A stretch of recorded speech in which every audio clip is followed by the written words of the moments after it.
DR bright future study centre में एक बार फिर से आपका बहुत बहुत स्वागत है।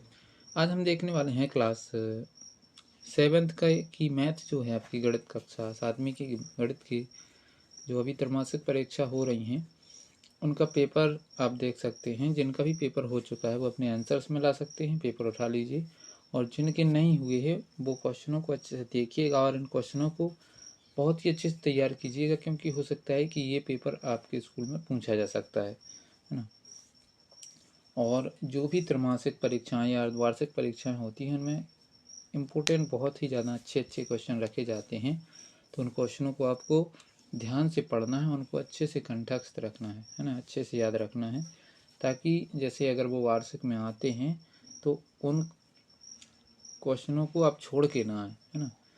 तो चलिए हम आपको बता देते हैं कि किस प्रकार से कौन से क्वेश्चन का क्या आंसर रहा है और किस प्रकार से आपको कॉपी लिखनी थी। और ये आप जिसका भी पेपर हो चुका है वो अपना पेपर निकाल लीजिए और आपको मिला लेना है कि कौन सा आपका सही है और कौन सा गलत है। और जिनका नहीं हुआ है उनको ध्यान से देखना है कि किस प्रकार से क्वेश्चन पूछे जाते हैं पेपर में और आपको उनके आंसर्स किस प्रकार से लिखने हैं। यहाँ देखिए, आपको यहाँ लिखा होगा तिमाही परीक्षा 2023-24 और या फिर त्रैमासिक परीक्षा 2023-24। इसमें जैसे तिमाही लिखा हुआ है इस पेपर में और फिर नीचे लिखा होगा आपकी क्लास, है ना, कक्षा, उसके नीचे विषय और यहाँ आपका पूर्णांक दिया गया होगा कि कितने नंबर का पेपर है और यहाँ वो टाइम दिया गया होगा कि इतने घंटे आपको पेपर में बैठना है। फिर सबसे पहले आपको वैकल्पिक क्वेश्चन पूछे जाएंगे, जिसमें आपको इसमें भी वैकल्पिक क्वेश्चन पूछे गए हैं तो आप आंसर्स देख सकते हैं। सबसे छोटी पूर्ण संख्या, वैसे देखा जाए तो सबसे छोटी पूर्ण संख्या 0 होती है, लेकिन हमें 0 से मतलब नहीं है अभी, क्योंकि इसमें 4 ऑप्शन हमें दिए हैं। 4 में सबसे छोटी पूर्ण संख्या कौन सी है, तो सबसे छोटी पूर्ण संख्या 1 है। दूसरा क्वेश्चन है 24 का 1/2 होगा, तो 24 का 1/2 मतलब 24 का आधा 12 हो जाएगा। प्रथम 5 पूर्ण संख्याओं का माध्य निकालना, तो प्रथम 5 पूर्ण संख्याओं का मतलब 0 से लेकर 4 तक, तो इनको जोड़ देते हैं। तो 0 1 और फिर 2 1 और 2 3 और 3 6 6 4 10 और 10 में 5 से भाग कर देते तो क्या आता है 2, इसका राइट आंसर, है ना। फिर इसके बाद हम चलते हैं चौथे क्वेश्चन की तरफ। तो चौथे क्वेश्चन में पूछा गया है x - 1 = 0, ऐसा पूछा गया x - 1 = 0। तो ये 1 जाएगा उस साइड तो प्लस का हो जाएगा, है ना। तो प्लस वैसे लिखते नहीं हैं, लेकिन प्लस का 1 यदि आपको ऑप्शन में दिया गया था तो वो इसका राइट आंसर हो जाता है। इसका जो पहला ऑप्शन ही है।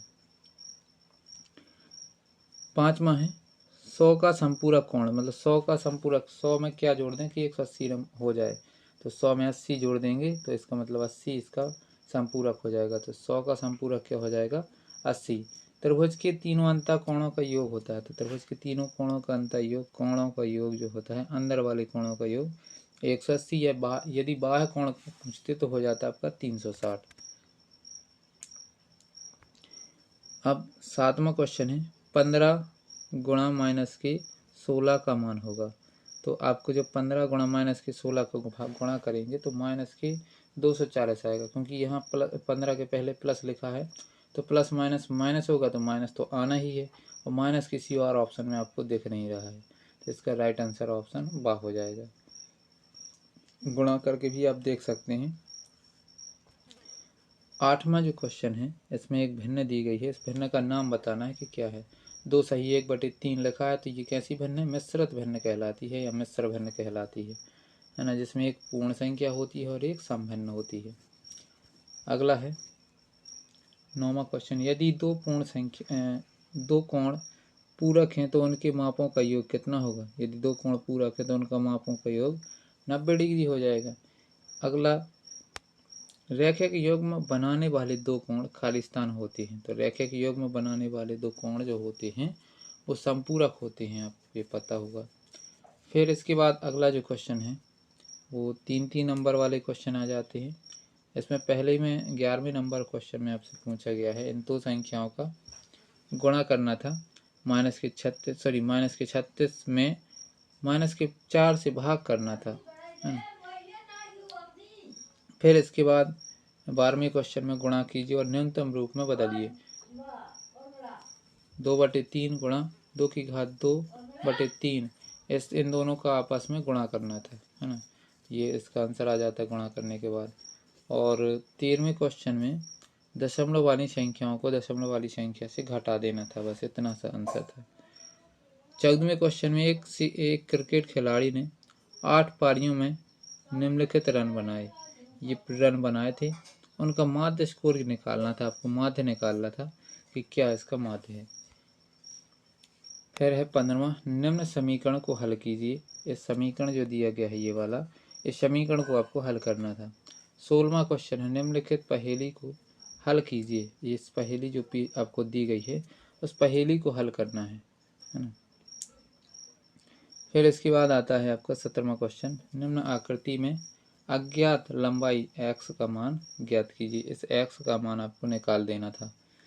फिर इसके बाद 18वां क्वेश्चन है जो एक त्रिभुज के दो कोण 30 डिग्री और 80 डिग्री है, 30 डिग्री है और 80 डिग्री है। इस त्रिभुज का तीसरा कोण ज्ञात कीजिए। तीसरा कोण क्या होगा ये आपको बताना है ना। एक 30 है और एक 80 है, तीसरा कोण, जो कि त्रिभुज के तीनों कोणों का योग 180 होता है, तो उसी आधार पर आपको निकाल देना था।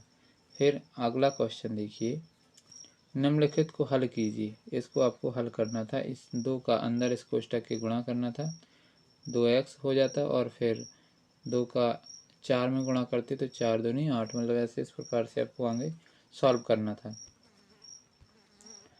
अगला 20वां क्वेश्चन देख सकते हैं आप, निम्न कथन का समीकरण बनाइए। संख्याओं x और 4 का योग 9 है।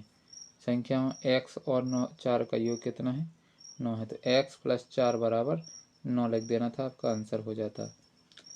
फिर इसके बाद 21वां क्वेश्चन आपसे पूछा गया है,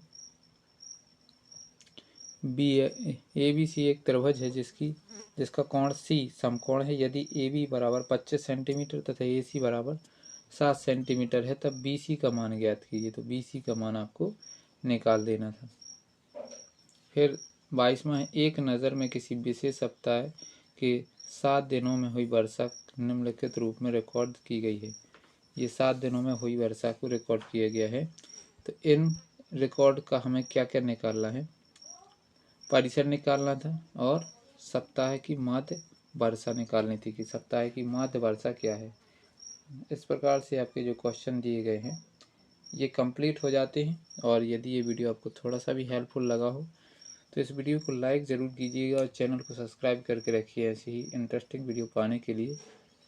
और आगे आपके लिए एक मॉडल पेपर मिलेगा जो वार्षिक परीक्षा के लिए होगा, तो उस पेपर को आप ज़रूर सॉल्व कीजिएगा और अपने दोस्तों में भी इस चैनल को बताइए ताकि वो भी इस मॉडल पेपर को सॉल्व करें। और प्रॉपर इसमें 3 घंटे की टाइमिंग आपको दी जाएगी, है ना। तो उसको आपको सॉल्व करना है अच्छे से बैठ के घर पर। तो कोशिश कीजिए कि जितने आपके मित्र हैं उनको बताइए कि इस चैनल पर आपको एक मॉडल पेपर मिलेगा। उस मॉडल पेपर को आपको एकदम प्रॉपर सॉल्व करना है, तो उससे आपको ज़रूर ही बहुत ही ज़्यादा फ़ायदा होगा, है ना। तो आज के लिए इतना ही, मिलते हैं अगले वीडियो में। तब तक के लिए बहुत बहुत थैंक्स। आपका दिन शुभ हो और एकदम अच्छे से लगे रहिए, क्योंकि समय बहुत कम बचा हुआ है और पढ़ने को भी बहुत पूरी किताब बाकी है ना।